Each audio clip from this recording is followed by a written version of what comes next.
નોકરીની લાલચમાં સુરતના યુવાને લાખો ગુમાવી હોવાનો બનાવ સામે આવ્યો છે। રેલવેમાં લોકો પાયલોટ હોવાની ખોટી ઓળખ આપી રેલવેમાં નોકરી પાવાની લાલચે યુવાન પાસેથી લાખો રૂપિયા પડાવી લેનારા બે ઠગો વિરુદ્ધ ફરિયાદ નોંધાતા જ અમરોલી પોલીસે તપાસ હાથ ધરી બંને ઠગોને ઝડપી પાડ્યા છે। સુરત પોલીસ કમિશનર અનુપમસિંહ ગેહલોત, સંયુક્ત police commissioner sector 2 Ken Damor, DCP zone 5 Lagdhirsinh Zala અને ઇન્ચાર્જ એસીપી આર આહીની સૂચનાને લઈને અમરોલી પીઆઈ જેબી વનાર અને સેકન્ડ પીઆઈ ડીકે પટેલની ટીમ પીએસઆઈ જેજી કામડિયાના માર્ગદર્શન હેઠળ પેટ્રોલિંગમાં હતી। ત્યારે એએસઆઈ રોમિતભાઈ નરસિંહભાઈ અને અનામ હેડ કોન્સ્ટેબલ રવિરાજસિંહ હરિસિંહને મળેલી બાતમીના આધારે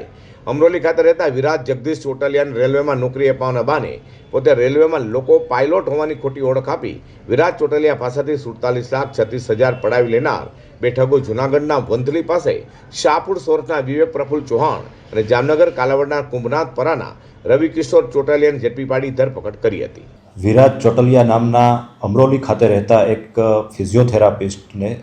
રેલવેમાં નોકરી અપાવવાની લાલચમાં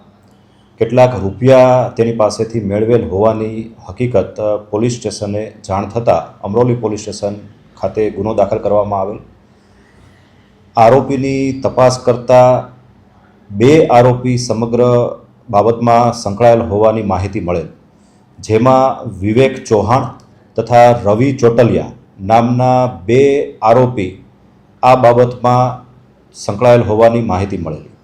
પોલીસ દ્વારા બંને આરોપીઓની ધરપકડ કરવામાં આવેલ છે અને સમગ્ર બાબતની ઊંડાણપૂર્વક તપાસ કરતા વિરાજ ચોટલિયા સિવાય અન્ય 5 થી 6 વ્યક્તિઓ સાથે પણ આ જ પ્રકારે રેલવેમાં નોકરી અપાવવાની લાલચ આપી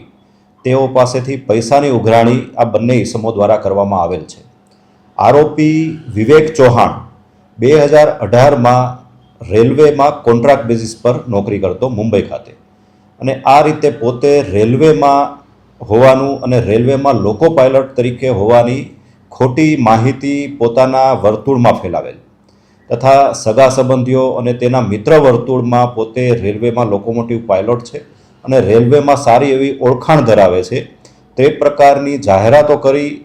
નોકરીની જરૂરિયાતવાળા લોકોને તેણે લાલચ આપેલી। રવિના મારફતે રવિ દ્વારા ખોટા રજિસ્ટ્રેશન લેટરો બનાવવામાં આવેલા અને એ રજિસ્ટ્રેશન લેટરો અલગ અલગ ભોગ બનનારને તેઓ દ્વારા આપવામાં આવેલા,